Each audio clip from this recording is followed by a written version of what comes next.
ఆదిలాబాద్, మెదక్, నిజామాబాద్ శాసనమండలికి సంబంధించిన పట్టభద్రుల నియోజకవర్గం నుంచి నామినేషన్ వేశారు బీజేపీ అభ్యర్థి అంజిరెడ్డి. వారు మనతో ఉన్నారు. మీ యొక్క ప్రథమ ప్రాధాన్యత ఏంటి? మీ యొక్క మెసేజ్ ఏంటి? గ్రాడ్యుయేట్లకు మీరు ఏం చేస్తారు?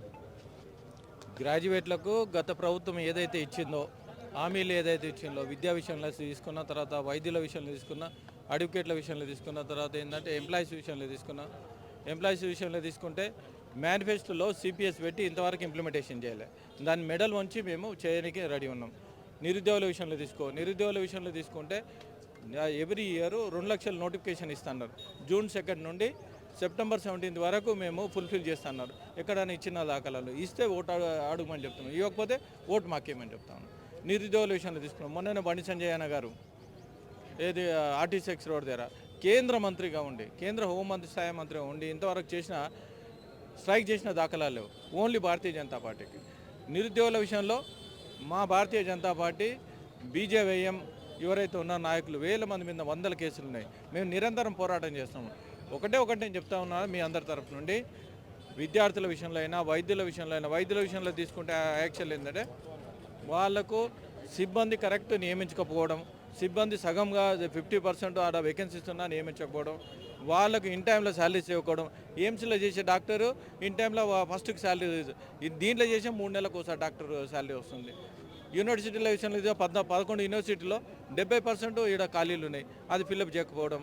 తర్వాత ఏది కాలేజీలకు ఫీజు రియంబర్స్మెంట్ తీసుకుంటే 7,500 కోట్లు ఉన్నాయి.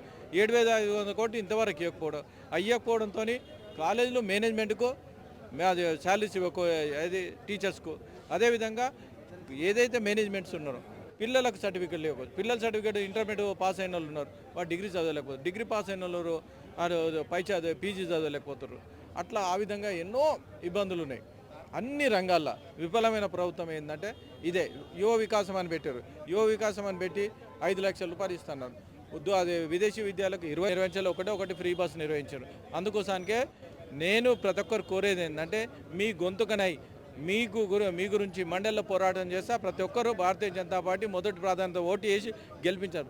ఎక్కడ ఏ ఊర్లో పోయినా చాలా బ్రహ్మాండంగా, ఎంత బ్రహ్మాండంగా అంటే ప్రతి ఒక్కరు మేము ఓటేస్తాం, మేము మోదీ గారు చూసి మేమే ఉంటాం. ఎందుకు అంటే మొన్ననే బడ్జెట్లో 12 లక్షలు 4 ఉమ్మడి జిల్లాలు తిరిగారా? 42 శాసనసభ నియోజకవర్గాలు. మొన్ననే 12 లక్షల రూపాయలు ఇన్కమ్ ట్యాక్స్ వేవర్ చేశారు. చాలామంది హ్యాపీగా ఉన్నారు. ఎంప్లాయీస్ విషయంలో హ్యాపీ ఉన్నారు, ఇండస్ట్రీ విషయంలో, చిన్న వ్యాపారాల విషయంలో ఉన్నారు. దాని ముద్రా లోన్ కూడా 5 లక్షల నుంచి 20 లక్షల దాకా చేశారు. ప్రతి ఒక్కరు ముద్రా లోన్ తీసి వితౌట్ సెక్యూరిటీలో వాళ్ళు లోన్ తీసుకుంటారు. మోదీ గారు ఒకటి మీరు చూస్తూ ఉన్నారు. అవినీతి లేని రాజ్యం ఇంతవరకు ఏ మంత్రి అయినా ఏ ఎంపీ అయినా ఒక అవినీతి చేశారు. అవినీతి లేదు. అవినీతి లేకపోతేనే భారతదేశం స్ట్రాంగ్ ఉంటుంది. భారతీయ జనతా పార్టీ అని అవినీతి లేని రాజ్యం. అందుకోసానికి మేము ఒకటి చెప్తున్నాం. 6 పార్లమెంట్లో, 4 ఉమ్మడి జిల్లాల్లో, 13 జిల్లాల్లో, 271 మండలాలు మేము ఆల్రెడీ తిరిగినాం. 500 బూతులు ఉన్నాయి. ఆ బూత్ వైజ్ కూడా మేము కమిటీలు వేసినాం. ప్రతి బూత్లో భారతీయ జనతా పార్టీ చాలా స్ట్రాంగ్గా కమిటీ ఉన్నది. 43 లక్షల మంది సభ్యత్వం జరిగింది. మొన్న ఎంపీ ఎలక్షన్లో కూడా 50%, 41% ఓట్లు రావడం జరిగింది. ఎంత స్ట్రాంగ్ ఉన్నది మనం చూసి అవతల పార్టీ భయపడుతున్నారు తప్ప మిగతా ఏం లేదు. మేము నల్లేరు మీద నడక మా భారతీయ జనతా పార్టీ 100% గెలుస్తూ ఉన్నది. మొదటి ప్రాధాన్యత ఓటు వేసి గెలిపించి వాళ్ళకి బుద్ధి చెప్పాలని నేను తెలియజేస్తాను.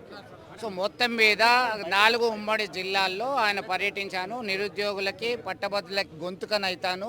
ప్రభుత్వం ఇచ్చినటువంటి హామీలన్నీ కూడా నెరవేర్చడంలో వైఫల్యం చెందింది కాబట్టి ఖచ్చితంగా విజయం సాధిస్తానని ధీమా వ్యక్తం చేస్తున్నారు BJP MLC graduate constituency candidate. విడుదల సుమంత్తో కలిసి చంద్రశేఖర్, RTV, కరీంనగర్ నుండి. మరిన్ని వీడియోస్ కోసం ఛానల్ ని సబ్స్క్రైబ్ చేయండి. లేటెస్ట్ అప్డేట్స్ కోసం వాట్సాప్ ఛానల్ ని ఫాలో అవ్వండి. అండ్ లింక్ డిస్క్రిప్షన్ లో ఉంది.